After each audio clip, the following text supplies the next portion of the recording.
یہ حدیث بھی ہے کہ ایک دن جناب سیدہ تشریف لائیں اور حسن اور حسین کی انگلی پکڑے ہوئے آئیں اور کہا رسول اللہ سے بابا ان دونوں بچوں کو اپنی وراثت دے دیجئے، ان دونوں میں اپنی وراثت تقسیم کر دیجئے۔ تو وراثت عام طور سے ہوتی ہے زمین کی، مکان کی، دولت کی، اسی کو وراثت کہتے ہیں۔ لیکن رسول اللہ نے فرمایا میں نے حسن کو اپنی ہیبت دے دی، حسین کو اپنی شجاعت دے دی۔ یہاں پر علماء حدیث نے بحث کی کہ سرکار نے اپنا اثاثہ بچوں کو کیوں نہیں دیا؟ کہتے یہ میرا مکان حسن حسین کا، یہ میری ابا قبا، یہ عصا، یہ گھوڑا، یہ اونٹ سب نواسوں کا، بلکہ آپ نے وراثت میں ایک کو ہیبت ایک کو شجاعت دی۔ تو علماء نے لکھا کہ اصل وارث سیدہ خود تھیں، اس لیے وہ چیزیں سیدہ کو ملنی تھی، ورنہ فدق حسن اور حسین کے نام لکھا جاتا، کیونکہ وارث سیدہ تھی۔ جب اصل وارث ہوتا ہے تو بعد کے وارث کو نہیں ملا کرتا، اس کے نام نہیں لکھا جاتا۔ تو اس حدیث سے یہ ثابت ہوتا ہے کہ اصل وارث جناب سیدہ تھیں اور انہی کے نام وراثت رسول اللہ نے لکھی، اور جو روحانی وراثت تھی وہ حسن اور حسین کو دے دی، ہیبت اور شجاعت۔ یہ دو چیزیں جو حسن حسین کو دیں، ان دونوں چیزوں کی ضرورت سیدہ کو تھی نہیں۔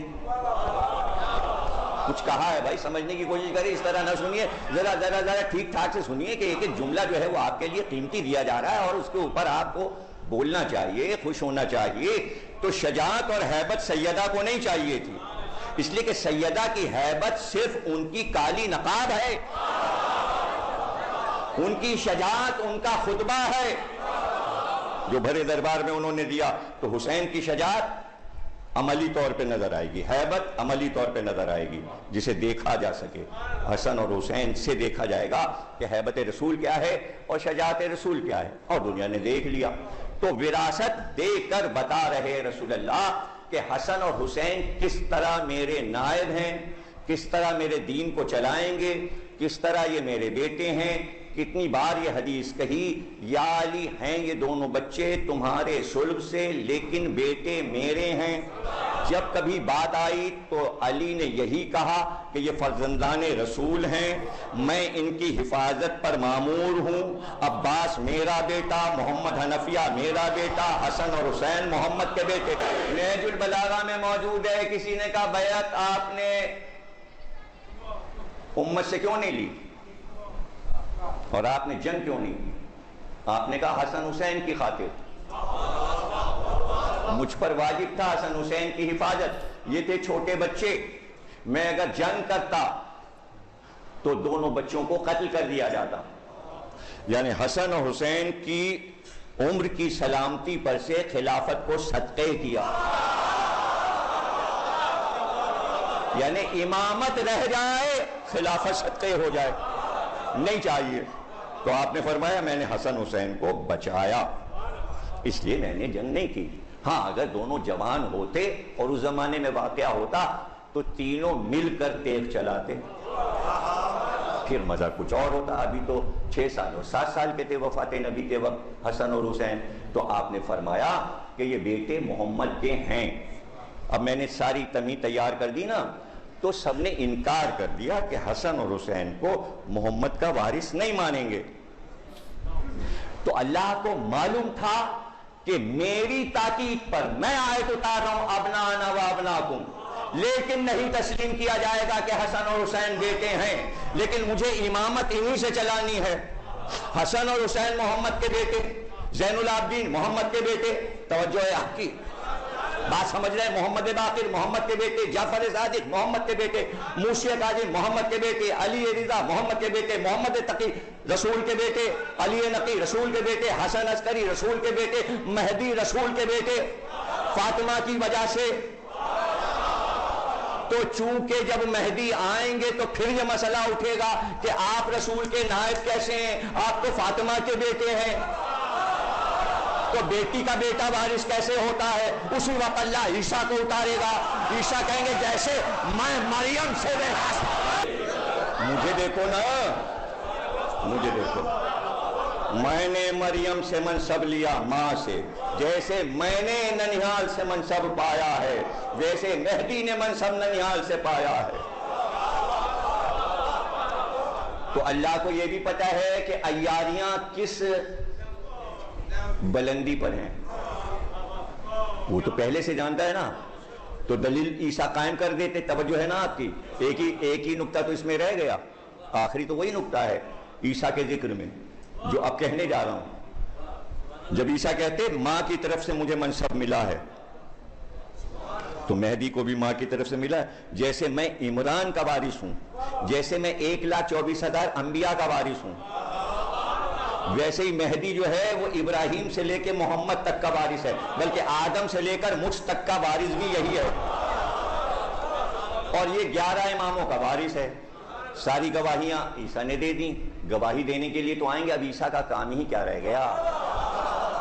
معصوم نبی کو رکھا اس لیے کہ معصوم کی گواہی معصوم دیتا ہے۔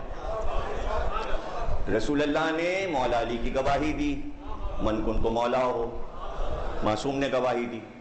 پھر مولا علی کی گواہی امام حسن امام حسین نے دی، پھر امام حسن کی گواہی امام حسین نے دی، معصوم حسین کی گواہی زین العابدین نے دی، ان کی گواہی 5ویں امام نے، ان کی گواہی 6 امام نے، ان کی گواہی 7ویں امام نے، ان کی گواہی 8ویں امام نے، ان کی گواہی 9ویں امام نے، ان کی گواہی 10ویں امام نے، ان کی گواہی 11ویں امام نے، 11ویں امام کی گواہی 12ویں نے دی۔ اب 12ویں کی گواہی کے لیے معصوم کہاں سے آتا؟ اس لیے عیسیٰ کو۔ اب جو وہ عیاریاں تھیں تو اس وقت جب عیسیٰ یہ کہتے کہ ماں سے وراثت ملی ہے تو لوگ کہتے ہیں ہاں ٹھیک ہے آپ کو ماں سے ملی، لیکن آپ کے والد گرامی وہ فلاں صاحب ہیں۔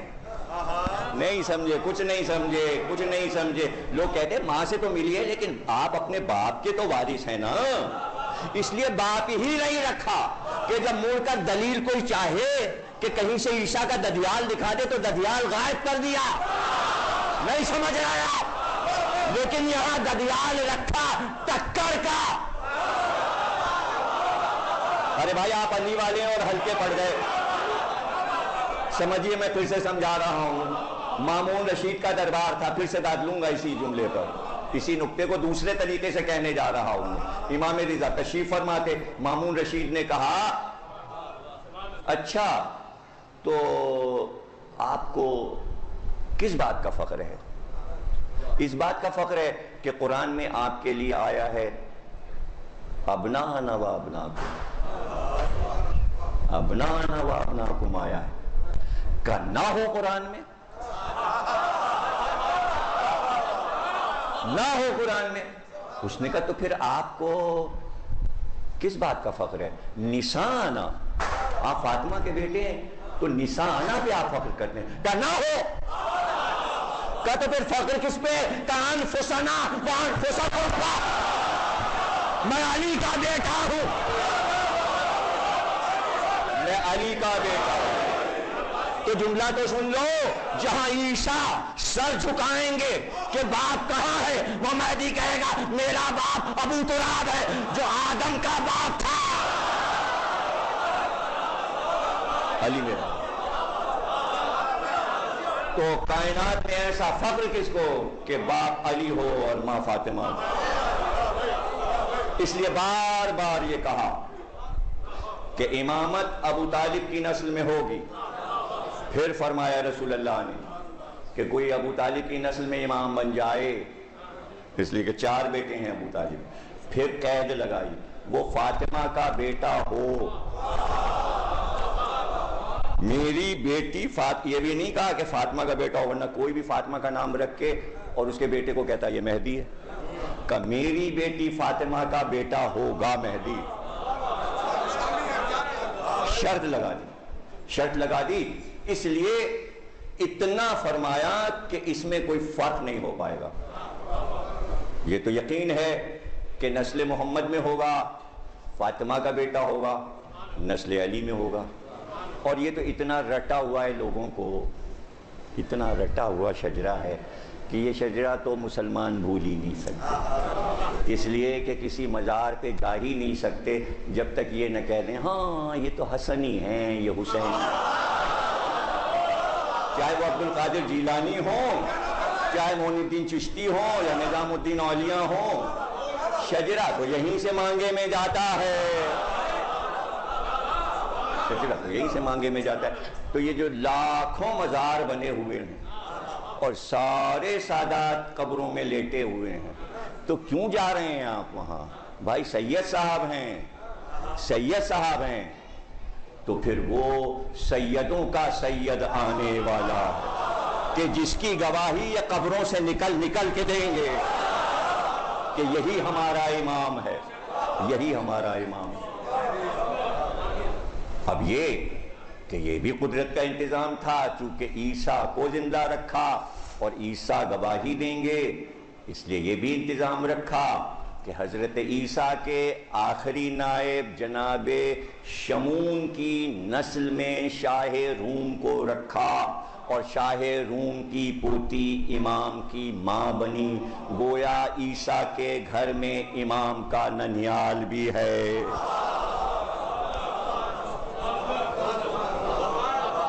یعنی مریم نانی ہے، سیدہ اگر دادی ہیں تو مریم نانی ہے، اور دونوں کی عصمتوں کے قصیدے قرآن نے بھی پڑھے، انجیل نے بھی پڑھے اور توریت نے بھی پڑھے۔ تو ایسا شجرہ کائنات میں کس کا ہوگا جو نرجس کا لال ہے؟ نرجس تو کہتے ہی پھول کو ہیں،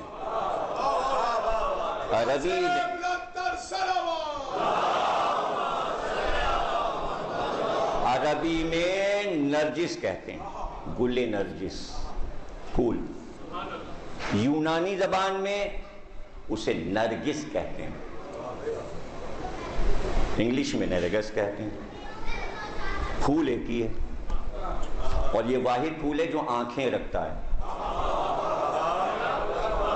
آنکھیں رکھتا ہے۔ اور یہ نام حضرت امام علی نقی علیہ السلام، گویا بہو کو خطاب دیا، نام تھا ملیکہ، ملیکہ نام ہے جو ان کے شاہی خاندان نے نام رکھا تھا۔ خطاب ملا نرجس، اور جیسے جناب شہربانو آئی تھیں بشارت کے ساتھ کہ خواب میں جناب سیدہ کو دیکھا حضرت شہربانو نے ایران میں اپنے شاہی کے دور میں، اور بی بی نے خبر دی کہ تم میرے حسین کی دلہن بننے والی ہو۔ ایسے ہی نرجس کے خواب میں شہزادی تشریف لائیں اور کہا تم میرے بیٹے حسن عسکری کی دلہن بننے والی ہو۔ اور خود بیان کرتی ہیں نرجس خاتون کہ جب آئیں شہزادی تو ساتھ میں بیٹے کو لائیں، اور میں نے ان کا سراپا دیکھا۔ پھر میں دعائیں مانگتی تھی کہ ایک بار اور زیارت ہو جائے، ایک بار اور زیارت ہو جائے۔ اور پھر بی بی تشریف لائیں اور کہا اب حملہ ہونے والا ہے، تمہارے ملک میں لشکر نکلے گا، لشکر روانہ ہوں گے، اور تم بھی اپنے لشکر کے ساتھ روانہ ہو جاؤ، اور پھر بغداد اس طرح تم پہنچو گی، اور میرا بیٹا علی نقی تم کو بغداد دجلہ کے ساحل سے کشتی پر سے اپنے غلام بشیر کو بھیج کر بلوا لے گا۔ گویا پورا سفر نامہ جناب سیدہ نے سنا دیا، اور پھر نرجس خاتون نے بشیر کو راستے میں سنایا۔ جب بشیر نے ناقے پر اماری میں بی بی کو بٹھایا تو راستے بھر اپنے خواب بشیر کو سناتی آئیں کہ میں روم سے یہاں تک پہنچی کیسے۔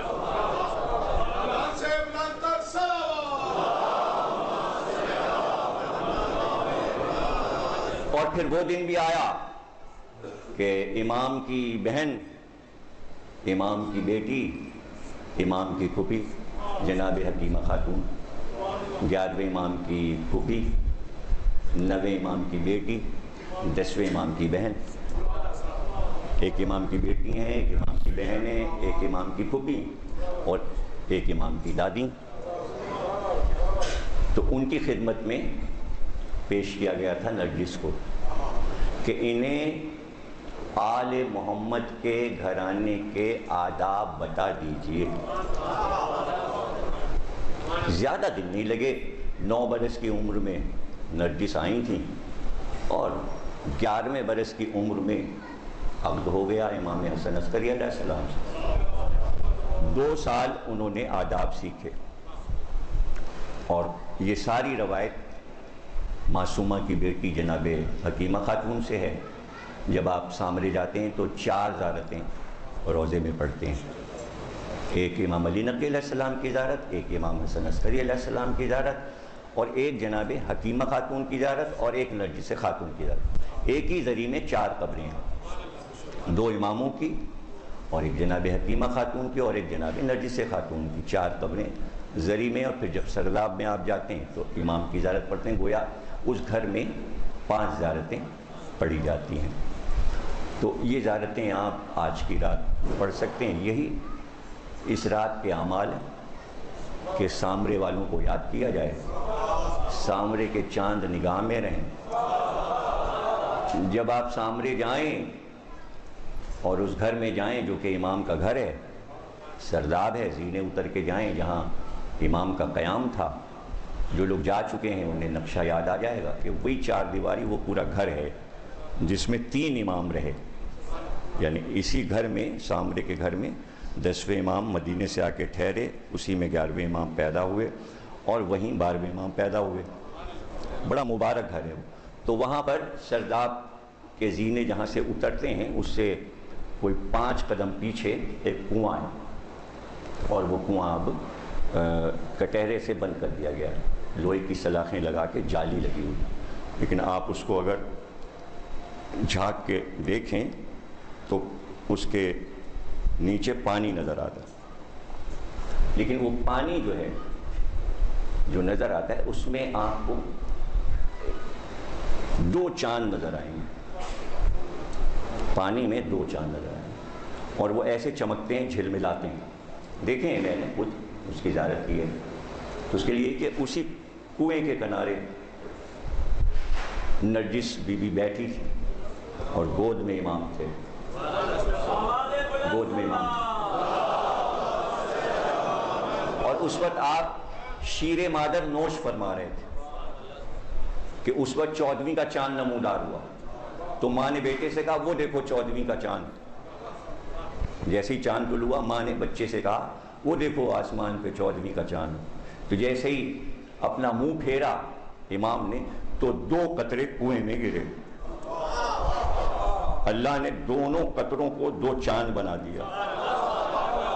تو آپ اسے دیکھ سکتے ہیں کہ وہ پانی میں 2 چاند جھلملاتے ہیں، جو میں نے اپنی آنکھ سے دیکھے. اور زائرین اس کو وہاں پر رک کے دیکھتے ہیں کہ یہ کیا ہے، گولڈن سنہرا پانی میں چمکتا رہتا ہے. تو گویا امام نے بتایا کہ اگر ایک قطرہ شیر بھی ہمارے دہن سے گر جائے تو وہ 14ویں کا چاند بن جاتا ہے. تو ماں نے بھی چاہا کہ موازنہ ہو جائے کہ آسمان کا چاند کیا ہے اور زہرا کا چاند کیا ہے، اور اس چاند کے معجزات کیا ہیں. کتنی مبارک رات ہے کہ آپ دیکھیے کہ کہتے ہیں کہ چاند پورا ہوتا ہے اور نام اس کا سورہ برات کے نام پر شب برات. بے رے الف تے، الف پہ حمزہ، برات یعنی تبرہ والی رات.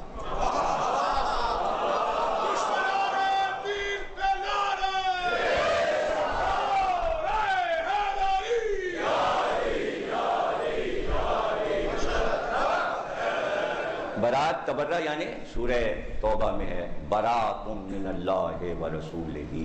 اللہ اور رسول دونوں مشرکین سے تبرہ اختیار کرتے ہیں. اس سورے میں اعلان ہوا یعنی جتنے بھی دشمنان خدا ہیں ان سے برات کی رات.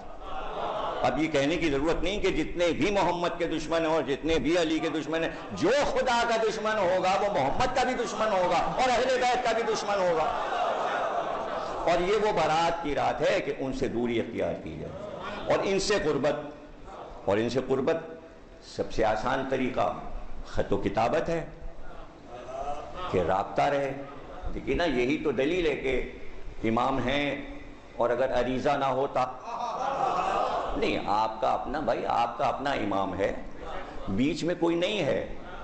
یا جائیں گے آپ کسی کے پاس استخارہ دکھانے، سرکار قبلہ استخارہ دیکھ دیجئے، ہم خط لکھیں امام کو کہ نہ لکھیں، یا یہ خط رکھ لیجئے اور یہ خمس کی رقم ہے امام کو بھجوا دیجئے. محتاج نہیں رکھا کسی کا. خود خط لکھو اور جا کے دریا میں ڈال دو. رہ گیا یہ کہ جواب، یہ کیسے ہو سکتا ہے کہ ادھر سے سوال ہو اور ادھر سے جواب نہ آئے؟ اسی لیے زیادت رکھی کہ سلام واجب نہیں ہے، جواب واجب ہے. جب آپ نے کہا السلام علیکہ، امام پہ واجب ہوا جواب دیں. اب یہ کہ آپ کے کانوں نے جواب نہیں سنا تو میں نے تو کہا غیب تو کسی کو بھی نہیں نظر آ رہا. آپ کو کیا پتا آپ کی کیا مدد ہو گئی؟ کیا یہ مدد کم ہوئی کہ آپ نے سلام کیا، زیارت پڑھی، شیطان آپ کو کہیں جھونکنے والا تھا، امام آ گئے، کہا ہٹ جا یہ میرا ہے. بھائی ان کی ہدایت بھی تو نعمت ہے، ورنہ شیطان تو آپ کو کہیں بھی پھنسا، کسی وقت پھنسا سکتا ہے اور اس کے جال سے آپ بچ نہیں سکتے. اسی لیے صلوات رکھیے، پڑھیے صلوات.